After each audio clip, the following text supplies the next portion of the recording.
On est avec notre sympathique Andrea Lossieur, cette mordue de cinéma pour nous présenter les nouveautés à surveiller cette semaine. Andrea, bienvenue, ça va bien? Ça va toujours bien. Quand on me dit que je suis sympathique, ça doit être vrai. Bon! Écoute, Andrea, on va y aller. On n'a pas beaucoup de films à surveiller en salle cette semaine. Puis deux films, moi, je dois t'avouer, j'en ai pas entendu parler, ni de l'un ni de l'autre. Bonne fête encore. Ça sous-entend que c'est une suite. C'est quoi exactement? En fait, Bonne fête encore, c'est un thriller original et inventif. Okay. C'est comme un peu le jour de la marmotte. Le personnage va toujours revivre son anniversaire ou la même journée suite à un événement X. Honnêtement, j'en avais pas vraiment entendu parler. Ça n'a pas été très ah oui. Finalement, je vois la bande-annonce, puis elle va être amenée à revivre la même journée, mais pour corriger son anniversaire. Pour corriger des trucs qui lui sont arrivés. Puis finalement, elle revit la même journée, mais il y avait un scénario différent au fil de ces journées-là. Ben là, on revoit quand même le même concept de beaucoup de films de cette année, là. Oui. Le phénomène, moi j'appelle ça le phénomène de la journée de la marmotte, là. Parce qu'elle meurt à la fin de sa journée. Donc, puis là, elle doit revivre sa journée pour que ça se fasse. C'est pas le genre de film que j'aime beaucoup. Je me mélange toujours entre qu'est-ce qui s'est passé, qu'est-ce qui se passe, qu'est-ce qui va se passer. Alors, un film quand même qui va intéresser les gens de ce type de film-là, de thriller, évidemment. Alors, qui revit sans fin le jour de son propre meurtre. Alors, ça risque d'être intéressant. Suspense, oui, qui s'annonce intéressant. Un autre film, un film québécois, titre purement québécois, Innocent. Innocent. On aime ça. On aime bien, avec Emmanuel Bilodeau, Pascal Bussière, Réal Bossé et plein d'autres. Alors, on raconte en fait l'histoire de comment Francis, un homme à la fois doux et généreux, finira derrière les barreaux. Alors, un quotidien de relations amoureuses aussi, relations amicales. Il y a plusieurs personnages qui rentrent en jeu aussi.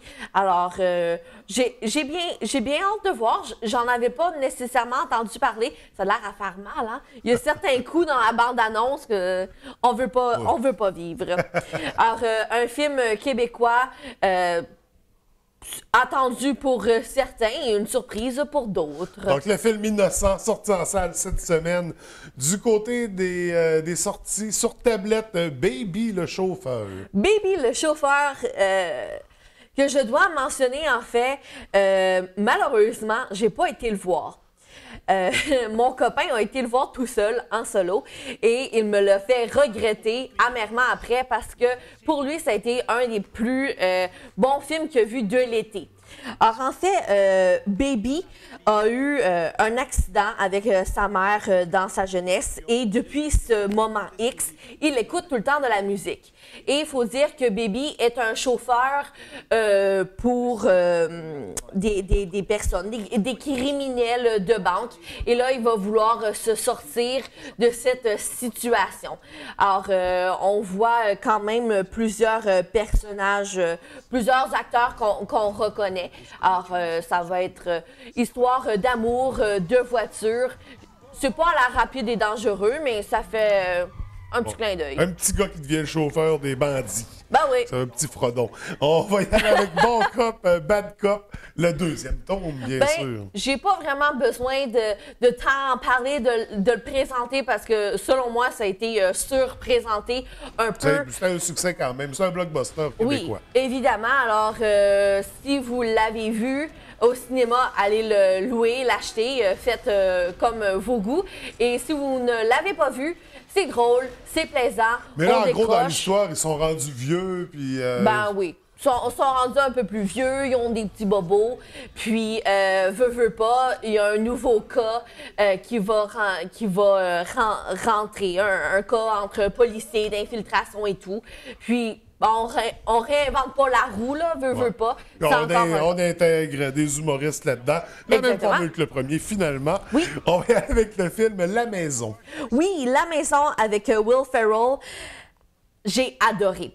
C'est un film comique à prendre, évidemment pas au premier degré. C'est pas un film que je pensais tant aimer que ça, mais c'était un coup de cœur de l'été. Alors, comme qu'on voit, c'est une jeune demoiselle avec ses parents qui attend de savoir si elle va rentrer à une certaine université ou non.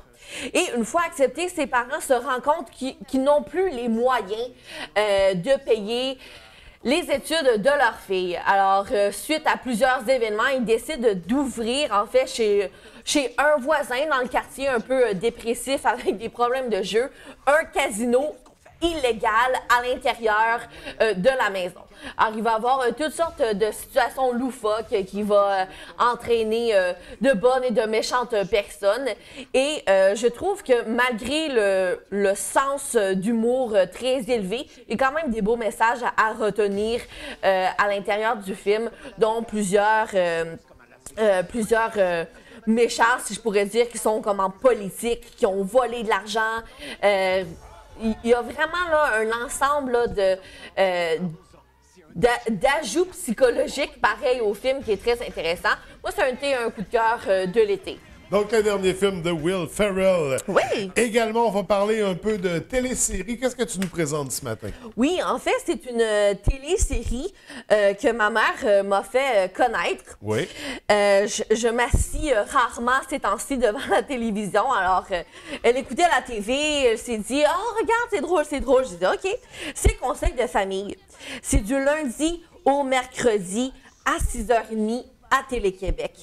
Alors, en fait, c'est Conseil de famille. C'est une famille peu ordinaire, reconstituée et non, avec une belle-mère enceinte, avec des hauts d'hormones et tout ça, des personnages très loufoques aussi, comme qu'on reconnaît dans chaque famille. Mm-hmm. Et moi, je trouve ça toujours drôle.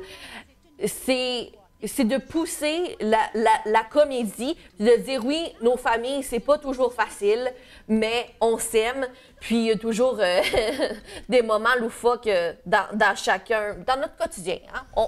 On peut être funny des fois. Ouais, ben, ça nous arrive. Alors, avec Sam-Éloi Girard, ouais. Pierre-François Legendre, qu'on voit dans ce genre... Une belle distribution. Oui, Catherine Trudeau, Rosanne Derry aussi. Des personnages autant touchants que loufoques. Alors, honnêtement, une petite série familiale qui fait du bien. Puis, c'est mon petit moment de la semaine pour décompresser. Alors, ta découverte de télésérie. Andrea, c'est ce qui fait le tour de notre chronique du jour. On se revoit mardi prochain. À mardi. Bonne semaine. Bonne semaine.